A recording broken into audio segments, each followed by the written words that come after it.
오늘 저희가 읽은 이 본문 요한복음 12장은 11장까지의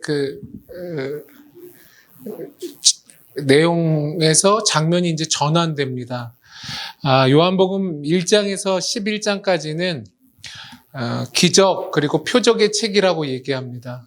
그리고 오늘부터 읽을 12장부터 마지막 장까지는 예수 그리스도의 순환과 영광의 책이라고 사람들은 나눕니다. 그러니까 이제 장면 전환이 이루어진 것입니다. 이제 전반전이 끝났다면 이제 후반전에 돌입하게 된 것입니다.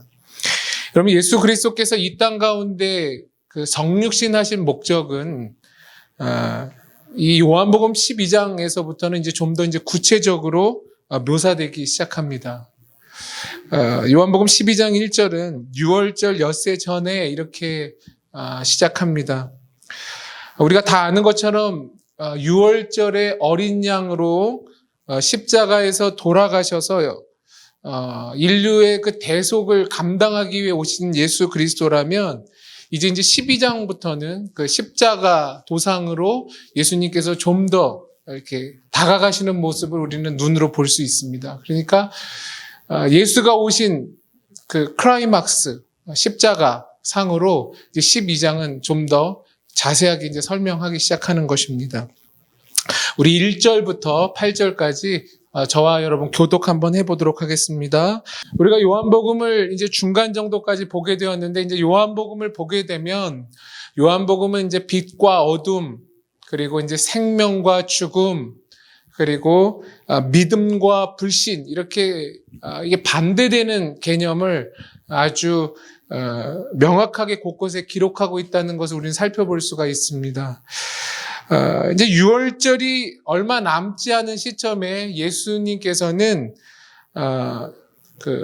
죽은 자를 다시 살렸던 나사로가 있던 베다니로 가게 되었습니다. 베다니는 예수님께서 이제 입성하시기 가까운 예루살렘과 굉장히 가까운 거리에 있었던 동네이기 때문에 그곳을 예수님께서 이제 방문하셨습니다.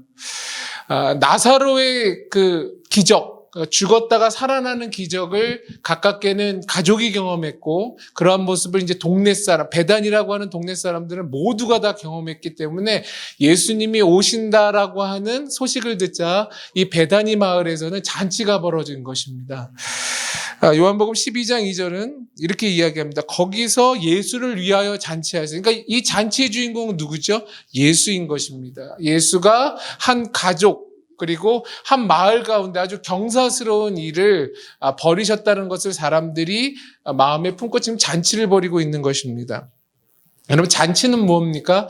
잔치는 진정으로 영광과 축하를 받을 만한 자격이 있는 대상을 두고 하는 기쁨의 향연이 잔치인 것입니다.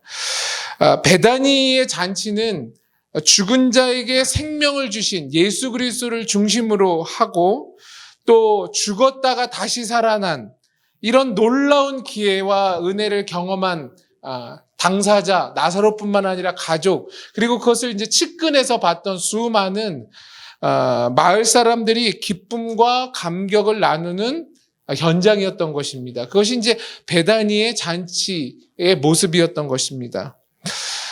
그런 잔치의 모습을 오늘 요한은 이렇게 설명하고 있습니다. 2절에 잔치를 벌리고 있는데 마르다는 일을 했다 이렇게 이야기하고 있습니다.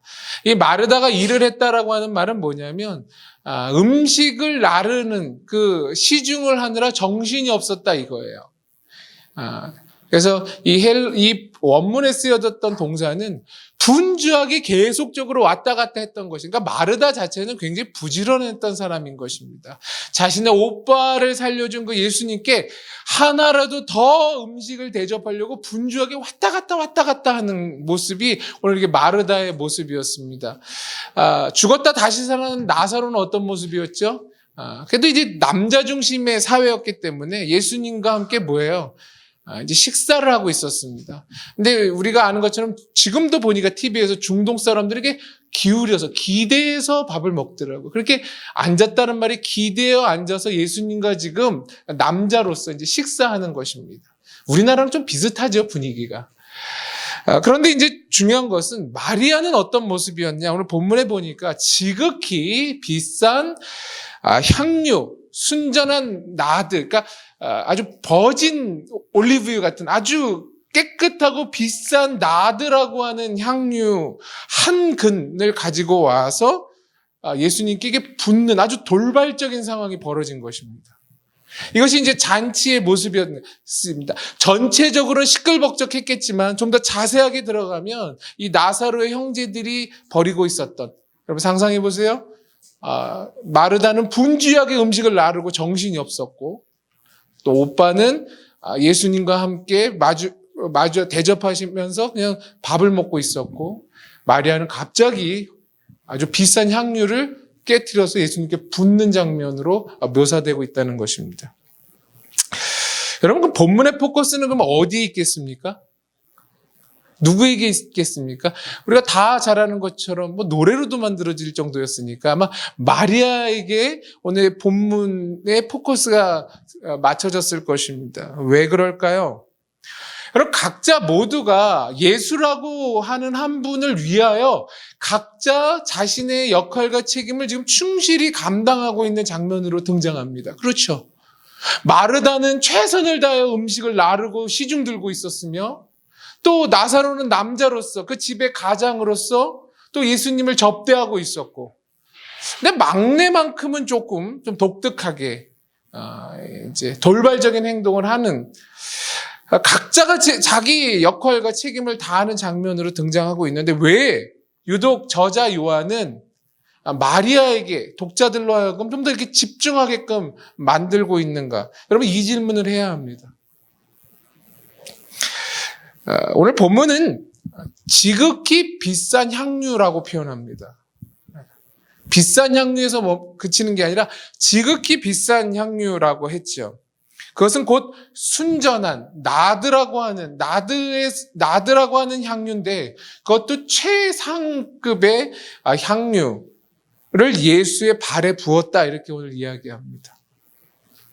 나중에 우리가 아는 것 같지만 알겠지만 가룟 유다는 그게 대충 어림잡아 얼마 정도라고 그랬죠? 300데나리온의 가치 정도라고 판단했습니다. 늘 이 돈 생각만 했기 때문에 척 보면 대충 이제 가치를 알았을 것입니다. 우리가 잘 아는 것처럼 300데나리온은 성인이 1년 동안 한 임금 정도의 향유였습니다. 그런데 그것이 다만 가치가 300데나리온이라고만 한 게 아니라 무게가 오늘 본문에 한 근이라고 했습니다. 한 근이 이제 우리가 이해하려면 한 340g 정도 되는데, 보통 향유의 한 10배, 여자들이 소유한 향유의 한 10배 정도의 양이었습니다. 그러니까 최고의 질과 정말 다른 사람하고 비교할 수 없는 양의 향유를 단박에 깨트려 예수께 부었다는 것입니다.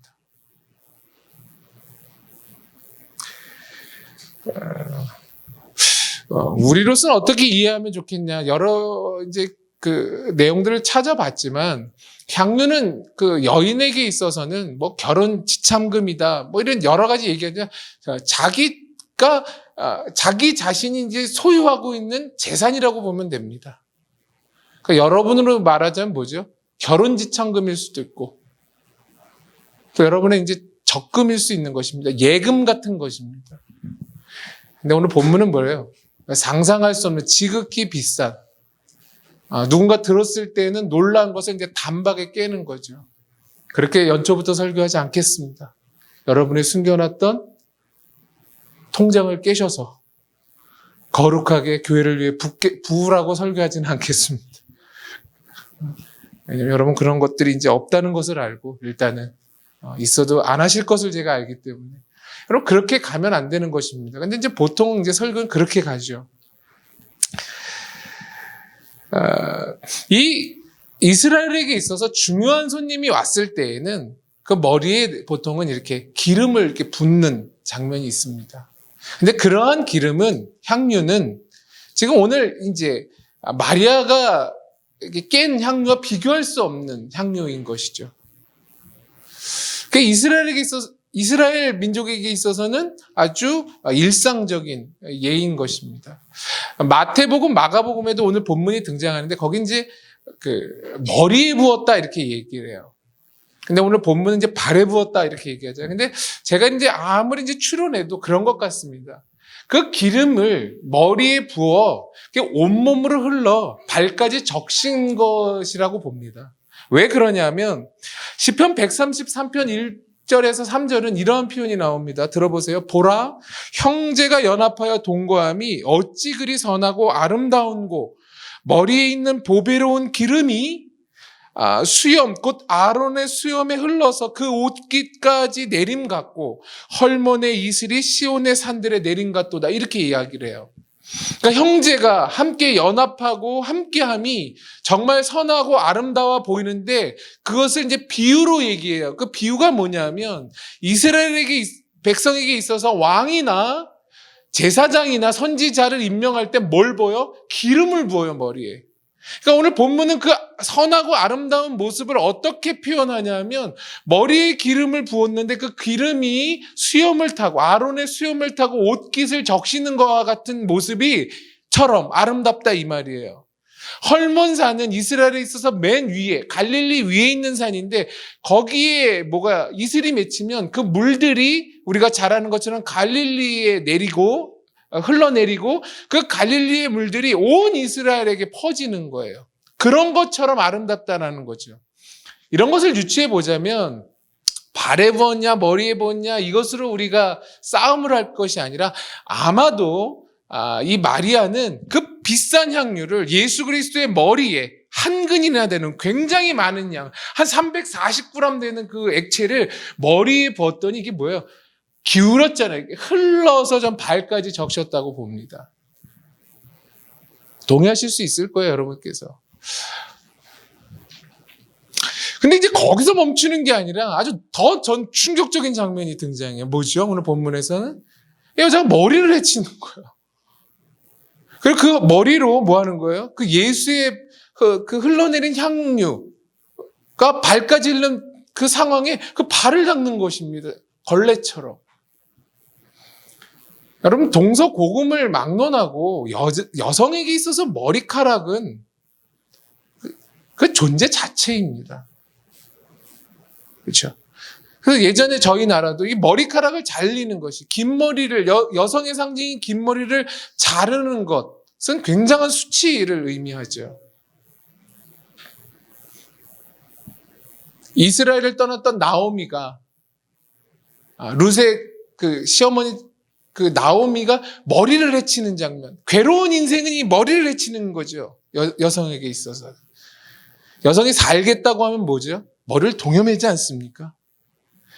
근데 그 자기 정체성과 존재 자체인 머리카락으로 지금 뭘 하는 거예요? 예수님 발을 닦는 거예요. 전 이 장면이 향유를 깬 것보다 더 좀 충격적으로 다가와요. 여러분, 이게 뭘 의미하죠? 정말 1년의 가치, 정말 그 질과 양으로서 상상할 수 없는 자기의 전 재산과 같았던 결혼 지참금 같은 자신이 유일한 소유물이었던 그 향유, 조금 부어 붓는 게 아니라 완전하게 그냥 이렇게 부어는 그 장면 속에 자기 머리카락으로 발을 닦는 거예요. 그러면 이게 의미하는 바가 뭐죠? 우리 이걸 질문해야 되죠.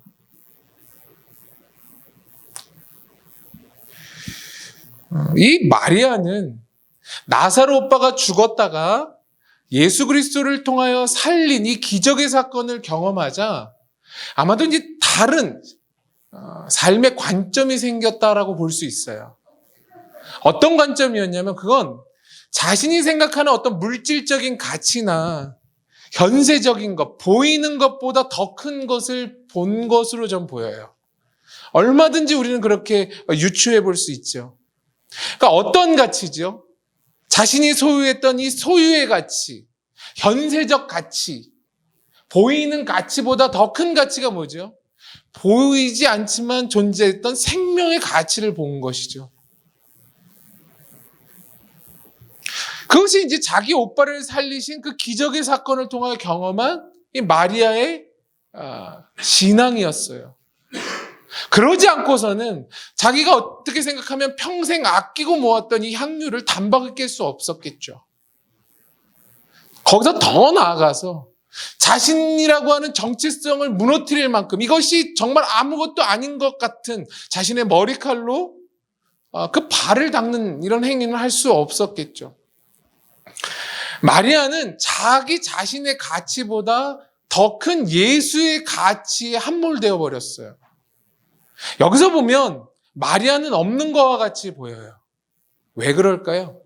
그는 생명의 주관자, 그리고 그 예수 그리스도를 자기의 오빠의 죽음의 사건을 통하여 봤기 때문에 자기는 더 이상 자신이 보이는 이 보이는 가치, 나 중심의 가치를 얼마든지 뒤로 할 수 있었다는 것이죠. 여러분, 우리는 시대를 살 때 우리가 조심해야 될 것이 있죠. 무엇이죠? 우리가 얼마나 보이는 가치에 혈안이 되어 있는지 몰라요. 점점 더. 전 두렵기도 해요. 아이들이 점점 더 글도 아니죠. 우리 이제 어린 아이들도 있지만 다 이제 보이는 것에 더 많이 예민해지고 더 익숙해지는 시대가 되고 있다는 거예요. 장점이 있는 반면에 그 안에 무서운 것은 뭐냐면 무엇이든지 이제 보이는 게 전부인 것 같은 시대를 살아가고 있다는 거예요. 우리가 얼마나 여러분 현세적이고 얼마나 점점 더 우리가 물질적이 돼가고 있습니까? 그리고 점점 더 자기 이런 것으로 우리가 점철되어지고 있는 세상을 살아가고 있어요. 크리스찬도 별로 다를 건 없어요. 왜 이런 일들이 일어날까? 우리가 생명의 가치를 경험해보지 못했기 때문에 그래요. 생명보다도 생명의 가치를 경험해보지 못하니 우리는 현세적인 것, 물질적인 것, 보이는 것, 만져지는 것 이런 것들이 훨씬 더 가치 있다라고 여기고 살아가고 있어요. 예수의 가치에 대해 알지 못하니 계속적으로 나의 행복, 나의 즐거움, 나의 만족, 나의 오름 이런 것으로 나 거리면서 개인주의가 아니라 이기주의에 함몰돼 살아가고 있는 현실을 봐요. 이걸 깰 수 있는 게 뭐죠? 예수를 통한 생명과 부활의 가치를 경험하기 전까지는 이건 깨질 수가 없어요. 2020년에 여러분들이 계획했던 건 어떤 계획입니까? 생명의 가치입니까? 예수의 가치입니까? 아니면 마리아가 그동안 붙들고 있었던 현세의 가치나 보이는 가치나 물질적인 가치나 나의 가치입니까?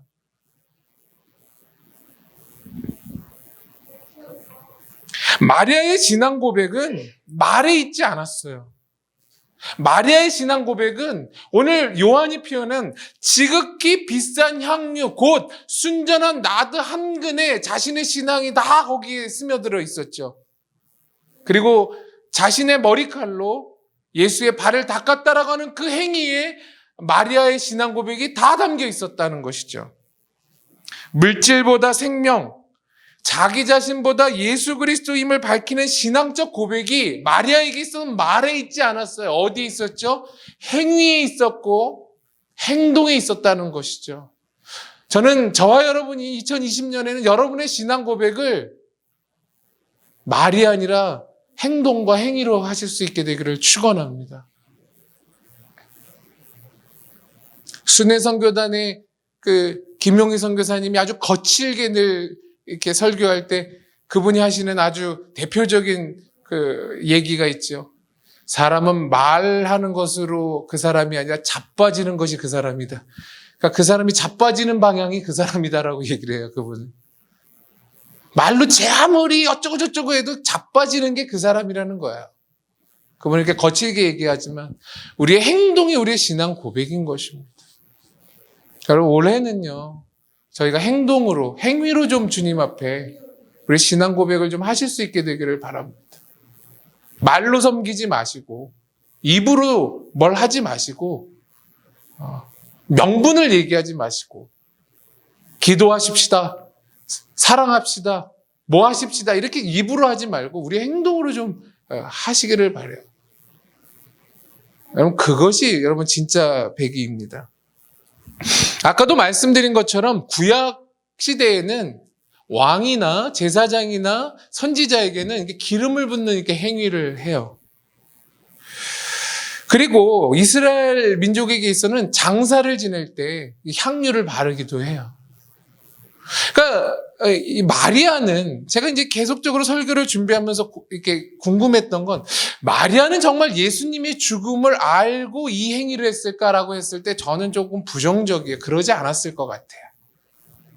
마리아에게 있어서 아마 아무리 고민해도 마리아가 이러한 자기 향유를 깰 수 있었던 거는 자기의 머리털로 예수님의 발을 이렇게 닦는 이런 행위를 할 수 있었던 건 첫 번째는 자기 오빠를 살린 그 예수님에 대한 고마움이었을 거예요. 그 두 번째는 아까도 말씀드린 것처럼 예수가 죽음에도 생명을 담을 수 있다면 나의 아무것 없음에도 저분은 무엇이든 담을 수 있다는 부활의 확신이 있었기 때문에 기꺼이 향유를 전 깨트릴 수 있었다고 봐요. 우리가 죽음 너머, 보이는 세계 너머를 보면 우리는 얼마든지 우리 자신을 버릴 수 있어요. 제자들이 그랬고요. 수많은 예수님을 따랐던 사람들이 그러했어요. 다만 우리가 아직도 더 깊은 헌신 가운데로 나가지 못하는 이유가 있다면 우리 눈이 여전히 그 생명과 보이지 않는 영혼의 세계의 관점보다는 현실적이고 보이는 것에 더 빠져있기 때문이라고 우리는 이야기할 수 있어요. 마리아는 예수 그리스도의 죽으심을 여러분 준비하는 행동으로 아마 하지는 않았을 거예요. 지난주에 말씀드린 것처럼 하나님의 뜻이 정말 예수를 죽이겠다라고 말하는 대제사장 가야바 아주 불경건하고 불의한 말에 담겼다고 지난주에 설교했어요. 근데 오늘 보면 그런 불의한 것에 하나님의 뜻이 담기기도 했지만 오늘 보면 하나님의 뜻과 계획이 마리아의 신앙 고백, 건신에도 담겨요. 그러니까 하나님은 얼마든지 악인의 자신의 뜻을 담기도 하고 이런 의인의 행위에 자신의 뜻을 담기도 해요. 여러분 마르다나 나사로나 처음에도 말씀드린 것처럼 다 각자가 자신의 위치에서 최선을 다하여 책임과 역할을 했어요. 그러나 마리아만큼 하나님의 뜻을 담기에 그들의 책임과 행위는 역부족이 있었죠. 여러분 마리아는 뭐가 달랐죠? 모두가 다 선인의 역할을 했지만 마리아가 자신들의 언니와 오빠와 달랐던 점은 그는 예수 그리스도의 초점을 더 많이 맞췄다는 거예요. 그 초점이란 뭘까요? 예수 그리스도는 죽으셔야만 했고 그 죽으심을 통해 인류에게 화평을 주실 그분, 그렇기 때문에 그분은 죽으셔야만 했고 그 죽으심에 더욱더 포커스를 맞추는 행위를 했다는 거예요. 물론 마리아는 알고 하지는 않았어요. 그런데 결론적으로 보니까 그 행위가 예수님의 죽으심을 상징하는 행위로 보였다는 것이죠. 여러분, 제가 복음서에도 얘기하겠지만 우리는 보통 살 때 잘 몰라요. 주님의 나라 가보니까 복음서에 이렇게 얘기하죠. 너희가 내 목마를 때 물을 줬고 넌 나이 배고플 때 나한테 먹을 걸 줬다. 그러니까 사람이 그렇죠. 제가 언제 주님께 먹을 것을 주고 물을 주었나이까? 이렇게 얘기하는 장면이 나와요. 그러니까 너희가 가난한 자한테 했던 그 행위가 나한테 한 것이다. 이렇게 얘기를 하시죠, 예수님께서. 우리는 보통 잘 몰라요. 우리가 하는 그 행위가 선한 것인지 악한 것인지. 언제 알죠? 나중에 알아요. 아마 마리아도 그때 했던 자신의 이 순수한 행위가 보니까 예수님의 장례를 예비하는 행위라는 걸 아마 훗날에 알았을 거예요. 그리고 그 당시에 그 향유가 깨짐으로 말미암아 여러분 비싼 향수는 냄새가 너무너무 좋잖아요. 싼 향수는 금세 날아가고 정말 괴롭지만 비싼 향수는 언제나 그 향이 오래되고 또 여러분 그러니까 그 당시에 그 향유의 경험을 했던 모든 사람은 아마 훗날에 예수님이 돌아가셨을 때 뭘 생각했을까요? 그 냄새를 통해 그 현장을 생각하지 않았을까요? 저도 가끔 이렇게 지나가 보면 70대 넘은 그 어머니들 앞에 동동구르모, 죄송해요 옛날 표현이지만 그 저희 어머니가 바르셨던 그 화장품 냄새가 나면 엄마가 생각나요. 그런 것처럼 여러분 성경은 입체적으로 얘기하는 거죠. 그 향유의 향기를 맡았던 모든 사람들, 마리아를 중심으로 모든 그 잔치에 참여했던 사람들은 훗날에 뭘 상상했을까? 그때 마리아에게 했던 그 행위가 결국 예수님의 장사를 준비하는 행위와 같았구나라고 모두가 깨닫지 않겠어요? 입체적으로.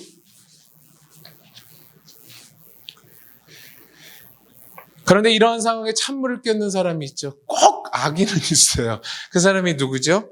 여러분, 가룟 유다의 발언이 잔치집의 유쾌한 분위기를 깼어요.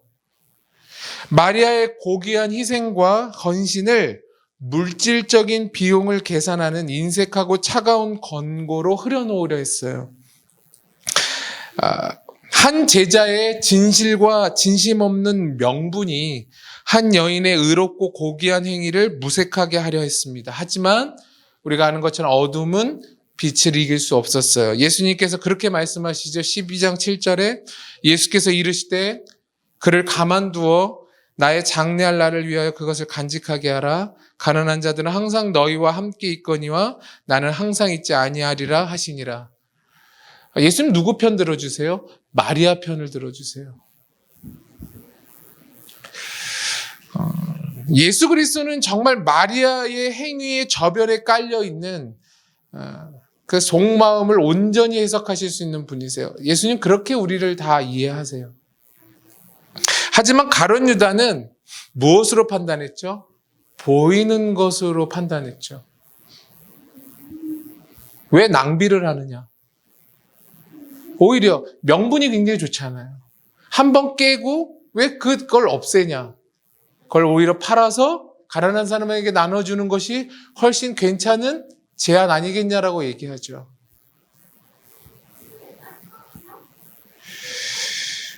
하지만 그 사람은 자신의 이익, 눈에 보이는 것을 중심으로 해석하고 판단했던 존재죠. 이런 사람의 특징은 숨은 동기나 안 보이는 세계를 잘 파악하지 못한다는 단점이 있어요. 우리가 보이지 않는 세계와 예수 그리스도 그 영원의 생명의 가치를 경험하면 보이는 세계가 굉장히 의미 없어지지만 여기에 함몰되어지면, 보이는 세계에 함몰되어지면 보이지 않는 동기라든지 더 영원한 것이라든지 더 가치 있는 것에 대한 눈이 가리게 돼요. 그러니까 마리아의 정반대인 사람으로 누가 등장해요? 가룟 유다가 등장해요. 근데 그 가룟 유다가 예수의 제자였다는 사실을 우리는 기억할 필요가 있습니다.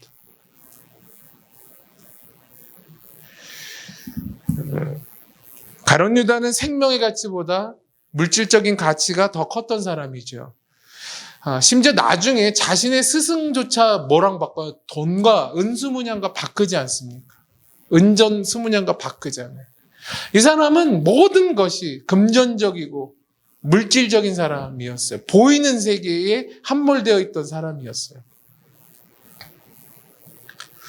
그런 사람도 제자로서 따라다녔다는 걸 우리는 기억할 필요가 있습니다.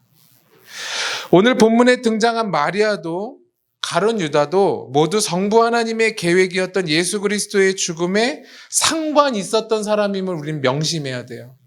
마리아도 상관이 있었고 가룟 유다도 예수의 죽음에 상관이 있었잖아요.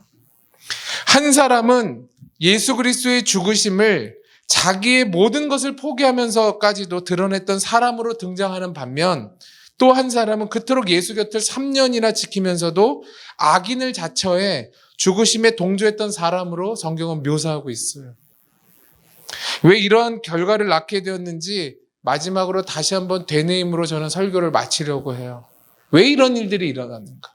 예수의 죽음에 어떤 사람은 선인으로 가담한 반면 어떤 사람은 왜 그토록 제자라는 이름으로 악인으로 가담했을까? 그 이유는 예수 그리스도를 통해 보이는 물질보다 보이지 않는, 이 말은 영원하다라는 표현이 더 맞아요. 보이지 않는다는 건 영원하다라는 건데 그 생명의 가치를 경험하지 못한 사람은 항상 자기 자신과 이익을 선택하며 살아가게 돼요.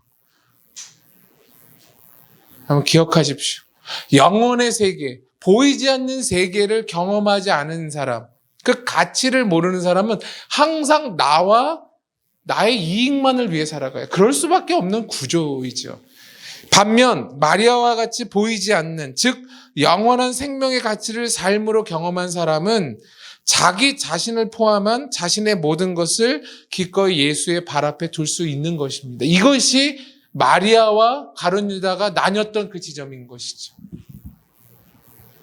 둘 다 예수의 기적과 표적을 경험했음에도 불구하고 그 표적 너머에 예수의 가치, 부활의 가치, 생명의 가치, 영혼의 가치를 경험한 자와 못한 자는 그 삶이 무엇을 쫓아 살아가야 사는지를 아주 자명하게 보여주는 장면이 오늘 본문인 것입니다. 고로 사랑하는 여러분, 날마다 주어진 2020년의 일상 가운데 저는 그렇게 기도했습니다. 여러분이 영혼의 가치를 보게 되기를 기도했습니다. 올 한 해 여러분께서 영혼의 가치를 좀 보게 하여 주시옵소서. 생명의 가치를 보게 하여 주십시오. 그리고 이 모든 것의 주관자이신 예수의 가치를 여러분께서 보게 되어서 여러분이 삶으로 거룩한 낭비를 하실 수 있게 되기를 제가 축원합니다. 그래서 세상 사람들이 여러분들을 볼 때에 저 사람들은 굉장히 신앙의 무모함을 가진 사람이라고 볼 수 있게 되기를 바랍니다. 그것이 신앙에 있어서는 얼마나 멋진 것인가를 우리 모두가 스스로 자부하면서 살아갈 수 있는 2020년 되기를 간절히 축원합니다. 기도하겠습니다.